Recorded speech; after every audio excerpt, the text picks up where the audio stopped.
국가장법은 현저한 공훈, 국민추앙 국가장 대상으로 명시, 행안부, 정부 차원 국가장 추진 여부 판단 있을 것, 과거사 반성 없고 추징금 버티기, 이처리, 국가장 일고 가치 없다. 전두환 전 대통령이 23일 사망하면서 그의 장례 절차에도 관심이 쏠리지만 국가장은 어려울 것으로 보인다. 비슷한 역사적 궤적을 살다 지난달 별세한 노태우 전 대통령의 장례가 국가장으로 치러진 전례가 있지만 전 씨의 경우 과거의 과오에 대해 나름의 반성의 뜻을 표한 노 전 대통령과 다른 행보를 보여온 만큼 장례와 관련한 예우도 다를 가능성이 크다. 행안부는 23일 전 씨의 사망 소식을 확인한 직후 국가장 등 예우 대상이 될지 여부에 대한 검토에 돌입했다. 행안부 관계자는 국가장을 할지 여부에 대한 정부 차원의 판단이 내려질 것이라며 그 판단에 따라 국가장 추진 여부를 제대로 논의하기로 한다면 행안부 장관이 제청해 국무회의 심의 절차에 들어가지만 국가장을 하지 않기로 결정한다면 행안부 장관이 제청 자체를 안 할 것이라고 설명했다. 국가장법은 2조에서 전 현직 대통령이나 대통령 당선인이 사망 시 국가장을 치르도록 하고 있다. 중대 범죄를 저질렀는지 여부에 대해서는 명시하지 않았지만 법의 목적을 담은 1조는 이 법은 국가 또는 사회에 현저한 공훈을 남겨 국민의 추앙을 받는 사람이 서거한 경우라는 표현을 썼다. 국가, 사회에 현저한 공훈이 있거나 국민의 추앙을 받는 사람을 국가장의 대상자로 적시하고 있는 것이다. 국가장법은 국가장 여부의 결정 절차에 대해 유족 등의 의견을 고려해 행정안전부 장관의 제청으로 국무회의의 심의를 마친 후 대통령이 결정한다고 적고 있다.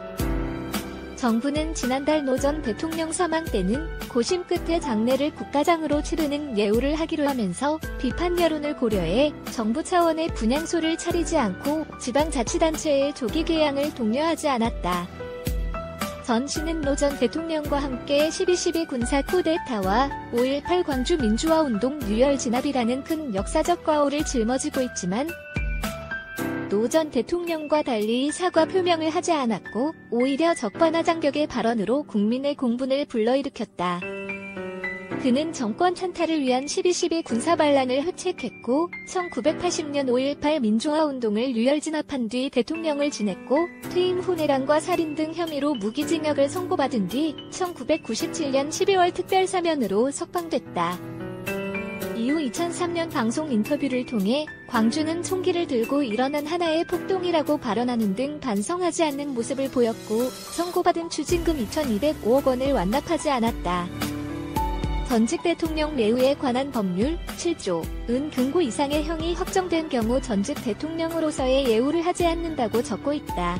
전 씨는 법이 정한 전직 대통령으로서의 예우 대상이 아니기도 하다. 특별사면 조치로 석방되긴 했지만 이런 결격 사유를 해소할 요건에는 해당하지 않는다.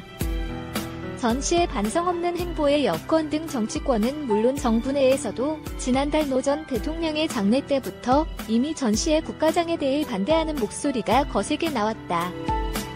이철희 청와대 정무수석은 지난달 28일 CBS 라디오에 나와 전두환 전 대통령의 경우 국가장이나 국립묘지 안장은 일고의 가치도 없다고 생각한다. 노 전 대통령과 전 전 대통령은 완전히 다른 케이스라고 말한 바 있다.